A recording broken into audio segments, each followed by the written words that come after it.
जैसे आप लोग पूछ रहे हैं उसी प्रकार नारद जी ने शिव रूपी भगवान विष्णु से प्रेरित होकर अपने पिता ब्रह्मा जी से पूछा था।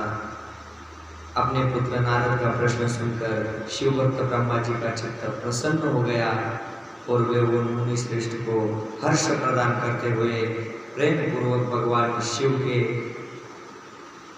यश का गान करने लगे। व्यास जी बोले, सूत जी के द्वारा कथित उस वचनों को सुनकर वे सभी श्रेष्ठ ब्राह्मण आश्चर्यचकित हो उठे और उन लोगों में उस विषय को उन्होंने उनसे पूछा। ऋषिगण बोले, हे सूत जी, हे महाभाग, आप शिव भक्तों में श्रेष्ठ है। हे महामते, आपके सुंदर वचनों को सुनकर हमारे हृदय में कुतूहल हो रहा है। ब्रह्मा और नारद का ये महान सुखद देने वाला संवाद कब हुआ था, जिसमें संसार से मुक्ति प्रदान करने वाली शिवलीला वर्णित है। हे तात, प्रेम पूर्वक नारद के द्वारा पूछे गए उन प्रश्नों के अनुसार भगवान शंकर के यशगान का अनुवाद करने वाले ब्रह्मा और नारद के संवाद का वर्णन करें। आत्मज्ञानी उन मुनियों के ऐसे वचनों को सुनकर प्रसन्न हुए सूत जी उस ब्रह्म नारद के संवाद के अनुसार कही गई शिव कथा को कहने लगे।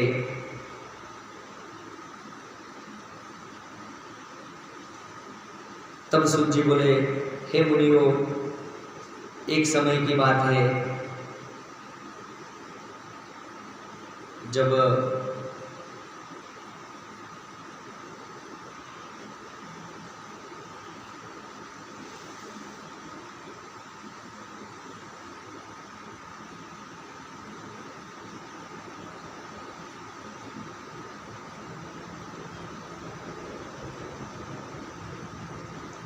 मुनि शिरोमणि नारद जी ने तपस्या करने का मन में विचार किया और हिमालय पर्वत में परम शोभा संपन्न गुफा थी, जिसके निकट ही देवनंदिनी गंगा निरंतर बड़े वेग से बहती थी। वही निकट में एक महान दिव्य आश्रम था जो सभी प्रकार की शोभाओं से सुशोभित था।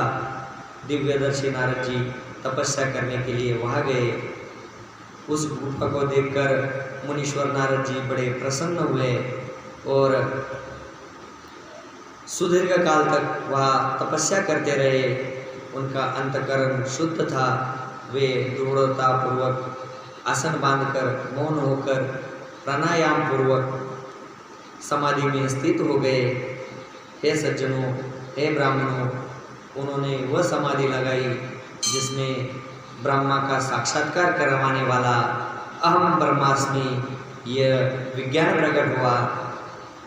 इधर नारद मुनि की तपस्या से देवराज इंद्र का पुथा वे मानसिक संताप से व्याकुल हो गया। उसने मन ही मन सोचा कि नारद मेरा राज्य लेना चाहता है। यह सोचकर इंद्र ने उनकी तपस्या में विघ्न डालने के लिए कामदेव का स्मरण किया और स्मरण करते ही कामदेव अपनी पत्नी रति के साथ में आ गए। उन्हें आया देख इंद्र बोले, हे मित्रों में श्रेष्ठ महावीर, सर्वदा मेरे हितकारक, तुम्हें मेरी सहायता करो।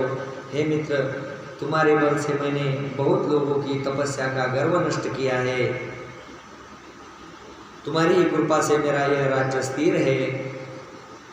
दृढ़ निश्चयी देवदर्शी नारद मन से विश्वेश्वर भगवान शंकर की प्रीति का लक्ष्य बनाकर हिमालय की गुफा में तप कर रहा है। मुझे ये शंका है कि तपस्या से प्रसन्न करा के ब्रह्मा से ये मेरा राज्य ही ना मांग ले। आज ही तुम वहाँ चले जाओ और उनकी तपस्या में विघ्न डालो। इंद्र से ऐसे आज्ञा पाकर कामदेव वसंत को साथ लेकर बड़े ही गर्व से उस स्थान पर गए जहाँ अपना उपाय करने लगे। उन्होंने वहाँ शीघ्र ही अपनी सारी लीलाएं रच डाली। वसंत ने भी मदमस्त होकर अनेक प्रकार से अपना प्रभाव प्रकट कर दिया, लेकिन कामदेव और वसंत के अथाक प्रयत्न करने पर भी नारद मुनि के चित्त में विकार नहीं उत्पन्न हुआ। महादेव जी के अनुग्रह से ही उन दोनों का गर्व चकनाचूर हो गया। ऐसा होने का जो कारण था, महादेव जी की कृपा से ही नारद मुनि पर कामदेव का कोई प्रभाव नहीं पड़ा। पहले उसी आश्रम में कामशत्रु भगवान शिव ने उत्तम तपस्या की थी और वहीं पर मुनियों की तपस्या का नाश करवाने वाले कामदेव को शिव ने शीघ्र ही भस्म कर डाला था। उस समय रति ने कामदेव को पुनः जीवित करने के लिए देवताओं से प्रार्थना की। तब देवताओं ने समस्त लोगों का कल्याण करने वाले भगवान शंकर से याचना की। इस पर भगवान शंकर बोले, हे देवताओं, कुछ समय बाद कामदेव जीवित तो हो जाएगा, परंतु यहाँ उसका कोई भी उपाय नहीं चल सकेगा। यहाँ खड़े होकर चारों ओर जितनी दूर तक भूमि नेत्र से दिखाई पड़ती है, वहाँ तक काम के बाणों का कोई भी प्रभाव नहीं चलेगा। भगवान शंकर की इस उक्ति के अनुसार उस समय वहाँ नारद जी के प्रति कामदेव का अपना प्रभाव मिथ्य सिद्ध हुआ। वे शीघ्र ही स्वर्गलोक में इंद्र के पास लौट गए। वहाँ कामदेव ने अपना सारा वृत्तांत और नारद मुनि का प्रभाव कह दिया। तत्पश्चात इंद्र की आज्ञा से वे वसंत के साथ में अपने स्थान को लौट गए। उस समय देवराज इंद्र को बड़ा विस्मय हुआ। उन्होंने नारद जी की भूरी भूरी प्रशंसा भी की, परंतु शिव की माया से मोहित होने के कारण वे उस पूर्व वृत्तांत का स्मरण न कर सके। वास्तव में ही इस संसार में सभी प्राणियों के लिए शंभु की माया को जानना अत्यंत कठिन है। जिसने अपने आप को शिव को समर्पित कर दिया, उस भक्त को छोड़कर शेष संपूर्ण जगत उन्हीं की माया में मोहित हो जाता है। नारद जी भी भगवान शंकर की कृपा से वह चिरकाल तक तपस्या में लगे रहे। अंत में अपने तपस्या को पूर्ण हुआ जानकर वे नारद मुनि उससे विपरीत हो गए। कामदेव पर अपनी विजय मानकर उन नारद मुनि को व्यर्थ ही गर्व हो गया। भगवान शिव की माया से मोहित होने का कारण उन्हें यथार्थ बात का ज्ञान नहीं रहा। सज्जनों, भगवान शंभु की महामाया धन्य है, धन्य है। ब्रह्मा, विष्णु आदि देव भी उसी की गति को नहीं देख पाते हैं। उन्हीं की उस माया से अत्यंत मोहित मुनि शिरोमणि नारद गर्वयुक्त होकर अपना काम विजय संबंधी वृत्तांत बताने के लिए तुरंत ही कैलाश शिखर पर जा पहुँचे। वहाँ रुद्रदेव को नमस्कार करके गर्व से भरे हुए मुनि ने अपने आप को परमात्मा, प्रभु तथा कामजेता मानकर सारा वृत्तांत कह दिया। नारद जी की बातें सुनकर भक्तवत्सल भगवान शंकर जी अपनी माया से मोहित वास्तविक कारण से अनभिज्ञ तथा भ्रष्ट चित्त नारद को बोले, हे नारद, तुम धन्य हो, लेकिन मेरी बात सुनो। मुझे तो बता दिया, लेकिन यह बात भगवान विष्णु को न बताना। यह बात गुप्त रखने योग्य है। तुम इसे गुप्त रखो, लेकिन जो बात गुप्त रखे वो नारद कैसे। तदनंतर नारद मुनि ब्रह्मलोक में गए। वह ब्रह्मा जी को नमस्कार किया। उन्होंने अपने तपोबल से कामदेव को जीता। यह बात नारद जी ने भगवान ब्रह्मा जी से कह दी। नारद जी की बात सुनकर ब्रह्मा जी भगवान शिव के चरणारविंद का स्मरण करके समस्त कारण जानकर अपने पुत्र नारद को यह सब करने से मना किया। नारद जी शिव की माया से ही मोहित थे। उनके चित्त में मद का अंकुर जम गया था। इसलिए नारद जी ने ब्रह्मा जी की बात को अपने हित की नहीं समझी। सज्जनों, इस लोक में शिव की जैसी इच्छा होती है वैसे ही होता है। समस्त विश्व उन्हीं की इच्छा के अधीन है। और उन्हीं की वाणी रूप तंत्री से बंधा हुआ है। तब नारद मुनि विष्णु को वृत्तांत सुनाने के लिए विष्णुलोक गए। सारा वृत्तांत विष्णु को सुनाया। मन ही मन में भगवान विष्णु ने शिव की माया को जान लिया। उन्होंने मन ही मन वंदन किया। विश्वपालक श्रीहरि शिव के द्वारा जो होना था उसे जानकर नारद जी से कहने लगे, आप धन्य हैं नारद, आप तपस्या के भंडार है।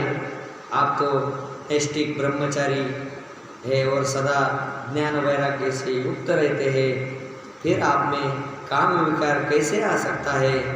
श्री हरि की कही गई बात सुनकर नारद जोर जोर से हंसने लगे। भगवान श्री हरि को कहने लगे, हे स्वामी, यदि मुझ पर आपकी कृपा है तब कामदेव मेरे ऊपर क्या प्रभाव कर सकते हैं। इतना कहकर नारद मुनि वहाँ से चले गए। श्री हरि ने तत्काल ही अपने माया प्रकट कर दी। मुनि के मार्ग में अत्यंत मनमोहक नगर की रचना कर डाली। वैकुंठ लोक से भी उसे सुंदर बना दी। वहाँ शैलनिधि नामक ऐश्वर्यशाली राजा राज्य करते थे। वे अपनी पुत्री का स्वयंवर करने के लिए उद्यत थे। उनकी कन्या का वरण करने के लिए उत्सुक हो चारों दिशाओं से बहुत से राजकुमार आए थे। उन राजकुमारों से वह नगर भरा पूरा दिखाई देता था। ऐसे राजनगर को देखे नारद जी भी मोहित हो गए। वे कौतुकी कामसक्त नारद जी राजा शैलनिधि के द्वार पर गए। नारद को आया देख राजा शैलनिधि ने उन्हें रत्नमय सिंहासन पर बिठाकर उनका पूजन किया और राजा ने अपनी श्रीमती नामक सुंदरी कन्या को बुलाकर नारद जी के चरणों में प्रणाम करवाया। उस कन्या को देखकर नारद मुनि चकित हो गए और पुनः राजन, ये सुंदरी कौन है। राजा ने हाथ जोड़कर कहा, यह मेरी पुत्री है, इसका नाम श्रीमती है, इसके विवाह का समय आ गया है। अपने लिए सुंदर वर चुनने के लिए स्वयंवर में जाने वाली है। काम से उलट हुए मुनि श्रेष्ठ नारद उस कन्या को प्राप्त करने की इच्छा मन में लिए वहाँ से चले गए।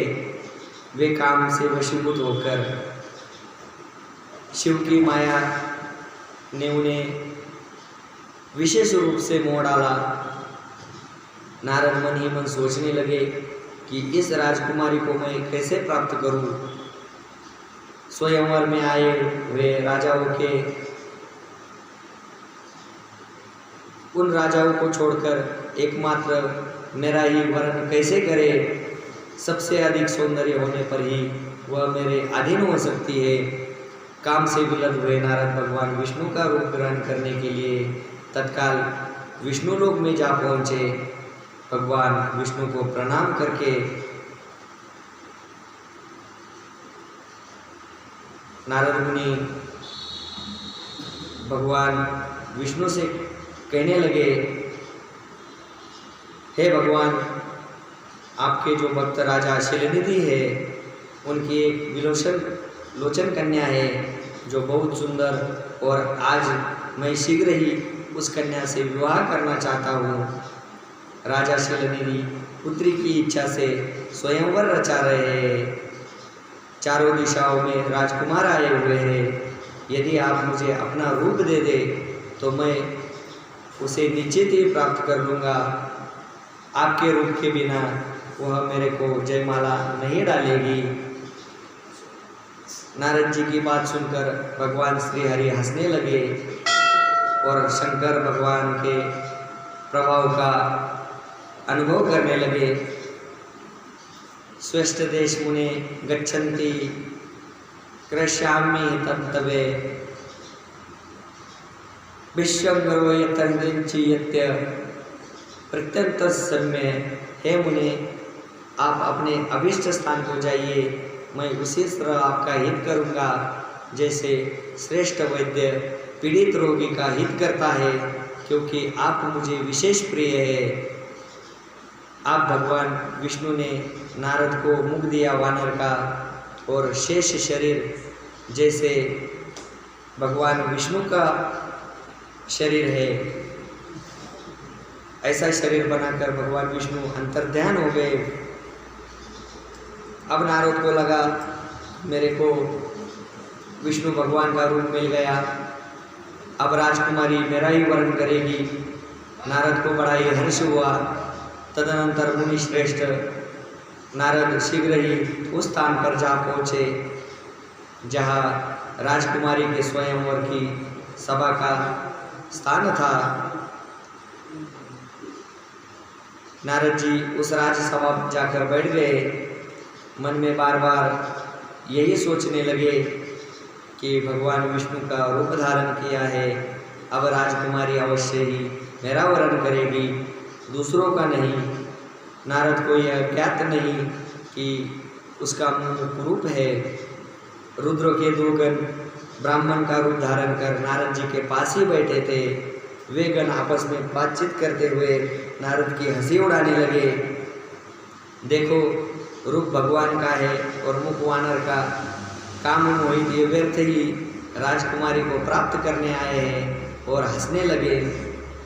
नारद काम के मद में उक्त थे, उन्होंने उनकी बात अनसुनी कर दी और राजकुमारी के आगमन की प्रतीक्षा करने लगे। इसी बीच स्त्रियों से घिरी हुई सुंदरी राजकन्या वहाँ आ गई। नारद मुनि का भगवान विष्णु के समान शरीर और वानर जैसा मुख देखकर कुपित हो गई और दृष्टि हटाकर प्रसन्न मन से दूसरी ओर चली गई। स्वयंवर सभा में कोई भी मनोवांछित वर न देख दुखित हो चुपचाप खड़ी हो गई। इतने में ही राजा के समान वेशभूषा धारण कर भगवान विष्णु वहाँ पहुँचे और भगवान विष्णु को देखते ही उस परम सुंदरी ने तत्काल ही उनके कंठ में जयमाला पहना दी। भगवान विष्णु उस राजकुमारी को साथ लेकर तुरंत ही वहाँ से अदृश्य हो गए और उसे अपने धाम ले गए।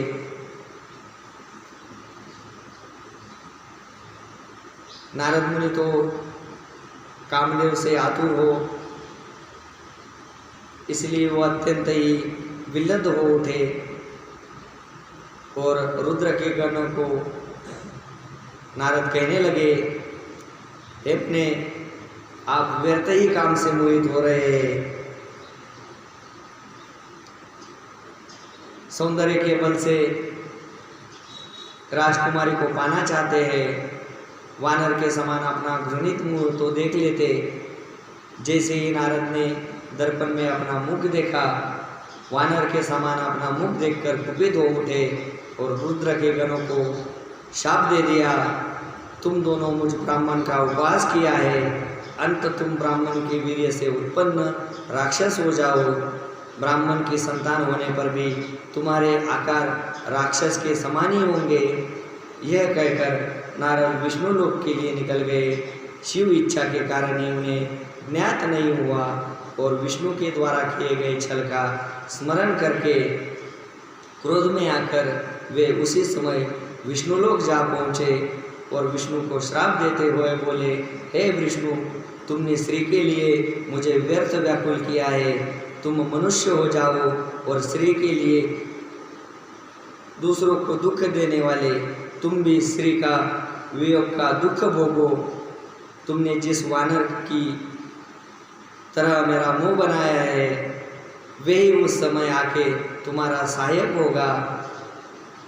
महालीला करने वाले शंभु ने अपनी उस विश्व मोहिनी माया को खींच लिया। जैसे ही माया हटी, उन्हें पूर्ववत ज्ञान प्राप्त हो गया। नारद पश्चाताप करके बार बार अपनी निंदा करने लगे। तदनंतर यह जानकर माया के ही कारण मैं भ्रम में पड़ गया था, नारद भगवान विष्णु के चरणों में गिर पड़े। भगवान शिव की इच्छा से ही यह सब कुछ हुआ है। सबके स्वामी परमेश्वर शंकर ही है। सबका गर्व भी शंकर ही दूर करते हैं। ऐसे परम मायावी भगवान शिव के चरणों में हम बारंबार प्रणाम करते हैं और आज हम कथा को यही विश्राम देते हैं। आइए